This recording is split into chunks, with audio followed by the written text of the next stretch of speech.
Olá, crianças. Hoje a gente começa os estudos de climatologia, falando sobre clima, tempo e os elementos que compõem o clima de cada região, ok? Iniciando, a gente vai diferenciar o que seria clima e o que seria tempo. O clima é uma condição duradoura do ambiente atmosférico e equivale ao conjunto dos tipos de tempos mais comuns em um determinado lugar ao longo de um período que vai durar aproximadamente 30 anos. O que isso significa? A gente precisa analisar em cada região quais os tempos que nós vamos ter em constante atuação e os elementos e fatores que vão influenciar. Mas esse estudo ele tem que partir de no mínimo 30 anos. A partir daí a gente pode definir especificamente o clima dessa região. É por isso que é tão complicado quando a gente fala em alterações climáticas, porque as alterações climáticas elas dependem de um tempo longo de análise de estudos dos fenômenos climáticos de determinada região, tá certo? Já o tempo atmosférico, é o estado momentâneo das condições atmosféricas ou meteorológicas de um dado lugar, em um determinado momento, e vai estar sujeita a variações. Essas variações, elas são dinâmicas. Para a gente falar que o clima tem algum tipo de alteração, a gente precisa analisar essa alteração e essa variação ao longo de 30 anos. Já no tempo atmosférico, não. O tempo pode amanhecer chuvoso, como aqui em Recife é característico, e ao longo do dia o sol vai aparecendo e a chuva vai se dissipando ao longo do continente, e essa mudança no tempo ela é natural, porque ela é dinâmica, porque ela é bem momentânea, ok? Aqui a gente tem a imagem da formação de chuvas na região da floresta equatorial. Essa alteração do tempo é comum nessa região. E aí nós vamos ter as zonas climáticas, que são as zonas definidas pelas latitudes do planeta. A zona quente localiza-se aproximadamente entre o Equador e os trópicos de Câncer e Capricórnio. As zonas temperadas vão situar-se sensivelmente entre os trópicos e os círculos polares. E as zonas frias localizam-se dentro dos círculos polares, no hemisfério norte e no hemisfério sul. Aqui a gente dá uma olhadinha melhor nisso. A zona tropical vai do Equador aos trópicos. A zona temperada vai do trópicos aos círculos polares e as zonas dos polos, né, são acima das latitudes de 66 graus e 33 minutos, Polo Norte e Polo Sul. Lembrando que quanto mais a gente se distancia do Equador, menores serão as temperaturas, ok? Tipos climáticos. O tipo de clima é definido pela interação de alguns elementos climáticos básicos, né, que vão atuar na atmosfera. A gente vai ter a temperatura, pressão atmosférica, umidade e a precipitação. E esses elementos eles vão variar sob a ação de inúmeros fatores climáticos também. Vamos dar uma olhadinha? Essa é a distribuição que a gente tem dos tipos de clima ao longo do planeta.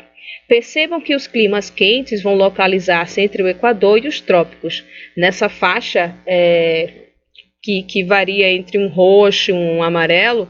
A gente vai ter a concentração de uma temperatura mais elevada e isso vai determinar que esses climas serão quentes.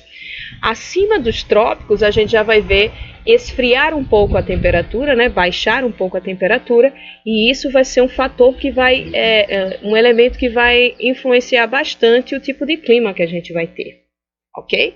Nós temos os climas quentes, frios, temperados e os climas de altitude, ok? Elementos climáticos. As grandezas meteorológicas que vão variar no espaço e no tempo. São elas temperatura, como a gente já viu, umidade, pressão atmosférica, ventos, chuvas e radiação solar. Todos esses elementos climáticos, eles vão influenciar determinadas áreas e regiões e determinar também o tipo de clima e, consequentemente, a vegetação que a gente vai encontrar nesse local, tá certo? Temperatura corresponde à quantidade de energia absorvida pela atmosfera após a propagação do calor absorvido pelo planeta nas porções sólidas e líquidas. A atmosfera não é aquecida pelos raios solares, quando esses raios são emitidos diretamente pelo Sol. Na verdade, eles vão reagir com as superfícies sólidas e líquidas do planeta. Vai existir a troposfera, que vai ser aquecida pela irradiação. Como é que isso funciona? Os raios solares vão incidir sobre o nosso planeta na parte sólida e nos oceanos. O que vai aquecer, na verdade, o nosso planeta e a biosfera é a radiação emitida por esses raios solares. É a refração desses raios solares em contato com essa superfície líquida ou com essa superfície sólida, tá certo? Aí a gente vai ter como característica também a umidade. E a umidade corresponde à quantidade de vapor de água encontrada na troposfera em um determinado instante. Ela pode ser expressa por gramas de metros cúbicos ou pode ser expressa em porcentagem.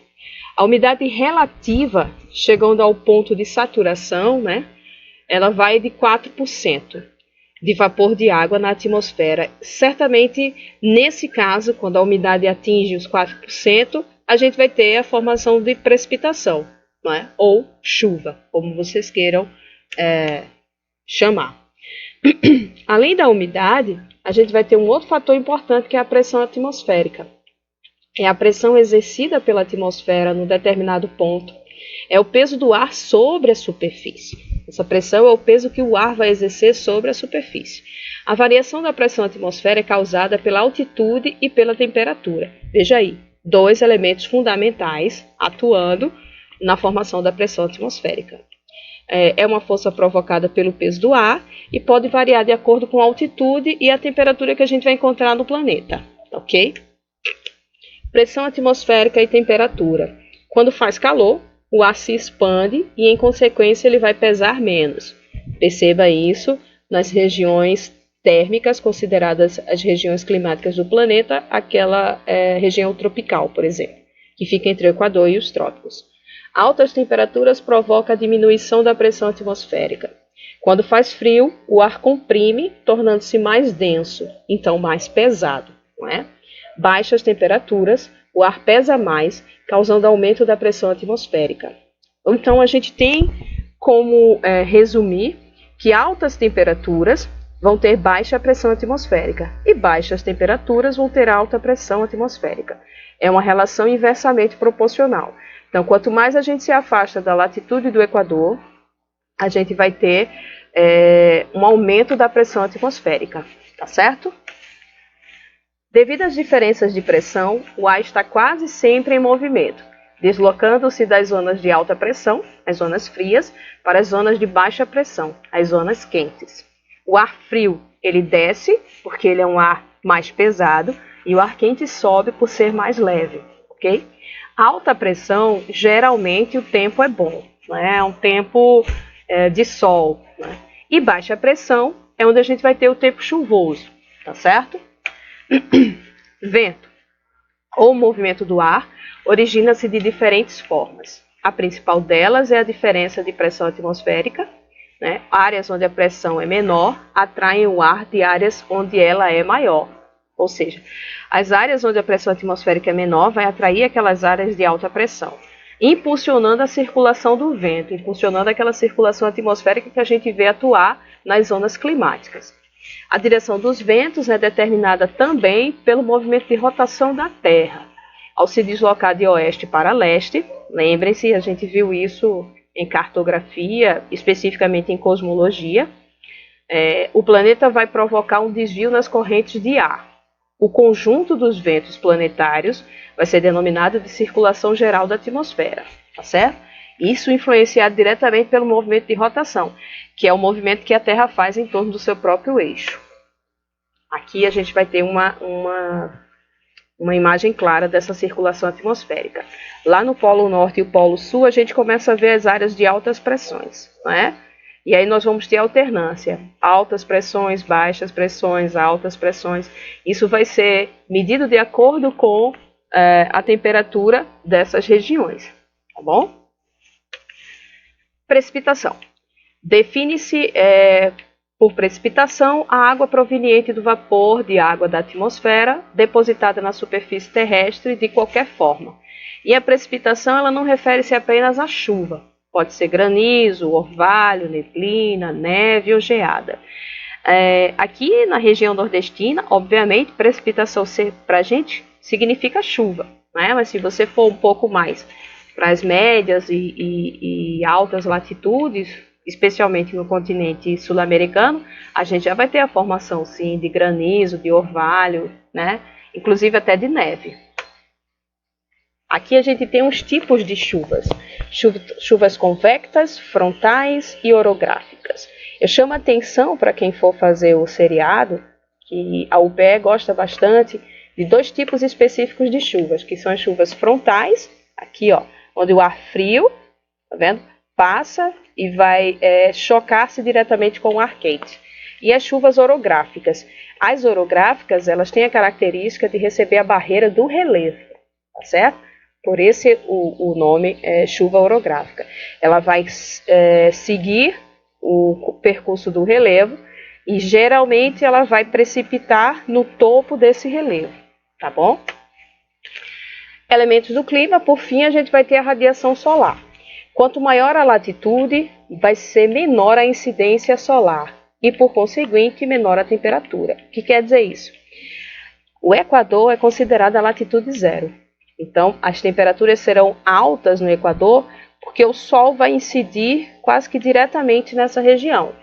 Quando a gente vai subindo a latitude, a gente vai percebendo que os raios solares eles vão incidir de forma menos direta, né? Até pela própria forma, a forma geométrica da Terra, que é considerado um geóide, né? Então, percebam que ao passo que a gente chega nas latitudes altas, nos polos norte e sul, nós vamos ter raios solares incidindo de forma menos direta. E aí as temperaturas vão ser mais quentes no Equador e mais frias nos polos. Ok? Era isso que a gente tinha para conversar. Espero que vocês tenham gostado e na próxima aula a gente fala um pouco mais sobre fatores climáticos. Até lá!